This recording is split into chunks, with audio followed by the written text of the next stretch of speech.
मस्जिद नबी का एक कोना था और एक शख्स दुआ मांग रहा है। और क्या दुआ मांग रहा है? अल्लाहुम्मा इन्नी अस्सअलुका बिअन्नका अंत अल्लाह। ऐ अल्लाह, मैं तुझसे इसलिए मांग रहा हूँ कि तू मेरा अल्लाह जो है। जरा देखिए कैसी बात है। कोई शागिर्द उस्ताद से कहे कि मैं ये मसला आपसे इसलिए पूछ रहे हैं कि आप मेरे उस्ताद जो हैं, तो आपसे पूछना और किससे पूछना है? बेटा बाप से कहे कि मैं आपसे ये चीज इसलिए मांग रहा हूँ कि आप मेरे अब्बू जो लगते हैं, तो मैं आपसे ही मांगना है। तो वो क्या कहे? अल्लाहुम्मा इन्नी अस्सअलुका बिअन्नका अंत अल्लाह। ऐ अल्लाह, मैं तुझसे इसलिए मांग रहा हूँ कि तू अल्लाह जो है।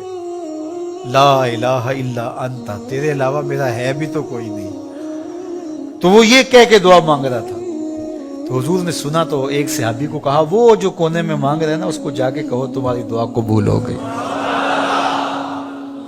क्या नाज से मांग रहे हैं? इसलिए मांग रहा हूं कि तू मेरा अल्लाह जो है। हजरत अली मुर्तजा अल्लाह की बारगाह में एक दुआ मांगते हुए अर्ज करते हैं, ऐ अल्लाह, तुझसे वो मांगता है जिसके पास दुआ के अलावा कुछ है ही नहीं। तुझसे वो मांगता है जो मांगना ही जानता है। अल्लाह अकबर। तो उससे मांगो, उससे तलब करो।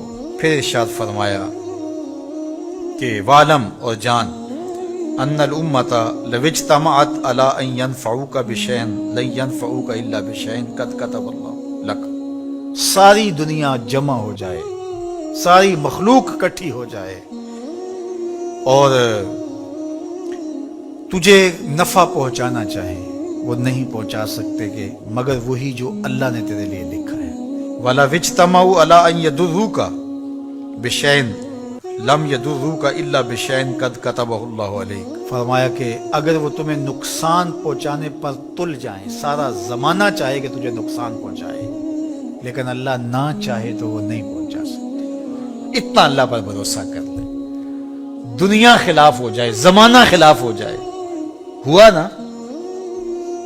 रियासत भी खिलाफ हो गई, बरादरी भी खिलाफ हो गई, शहर का शहर खिलाफ हो गया, मुल्क का मुल्क, बच्चे बूढ़े जवान सारे खिलाफ हो गए।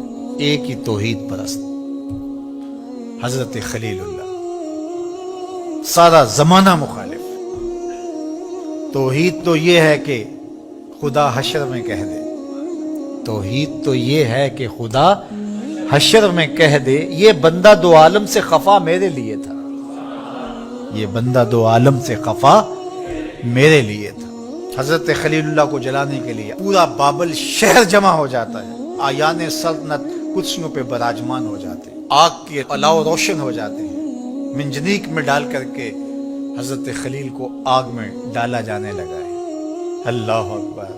लेकिन खलीलुल्लाह का तवक्कुल देखिए, आंखों में रोशनी है, चमक है, चेहरे पे मुस्कुराहट है। अल्लाह पर भरोसा देखिए। और यार, कोई किसी शख्स पे भरोसा कर ले और वो बंदा हो, बंदे का पुत्र हो, तो वो भरोसा नहीं टूटने देता, तो अल्लाह कैसे टूटने देगा? इब्राहीम अलैहिस्सलाम का तवक्कुल रब पे है। मंजीक को घमा के जनाब खलीलुल्लाह को आग में डाल दिया गया। उधर फरमान जारी होता है, कुलना या नारो कूनी बरदम व सलामन अला इब्राहीम। ए आग, मेरे इब्राहीम पे सलामती की ठंडी हो जाए। इतनी ठंडी भी ना होना कि मेरे खलील को सर्दी लगने लग जाए। बाहर आग भड़क रही थी, अंदर जन्नत की हवाएं चल रही थी, फिरदौस बरी की बहारें थी अंदर। जब 40 दिन के बाद आग बुझी तो हजरत इब्राहीम खलीलुल्लाह जलते हुए, दहकते हुए अंगारों से चलते हुए बाहर यूं आए जिस तरह कोई नाज़नीन फूलों पे चल के आ रहा हो। अल्लाह पर भरोसा करने वाले का वो भरम टूटने नहीं देता। हजरत अब्दुल्ला इब्न अब्बास रज़ियल्लाहु ताला अन्हु फरमाते हैं, ये असर है, हदीस नहीं है, हजरत अब्दुल्ला इब्न अब्बास का कौल है। फरमाते हैं, मन सर्रहु अन यकून अक़वन नास फलयतवक्कल अल्लाह अज़्ज़ा वजल। जो बंदा ये चाहता है कि मैं लोगों में सबसे ज्यादा ताकतवर बन जाऊं, तो वो अल्लाह पर भरोसा कर ले, तवक्कुल पैदा कर ले। जो मुतवक्किल शख्स होता है, अल्लाह पर भरोसा करने वाला मुतवक्किल जो होता है, उसे किसी का डर नहीं होता, उसकी चमड़ी में डर रहता ही नहीं है। अल्लाह पे भरोसा, जो वो करेगा करेगा, कोई बात नहीं है। तो कहा कि अगर कोई चाहता है कि मैं अक़वन नास बन जाऊं, तो वो अल्लाह पर भरोसा कर।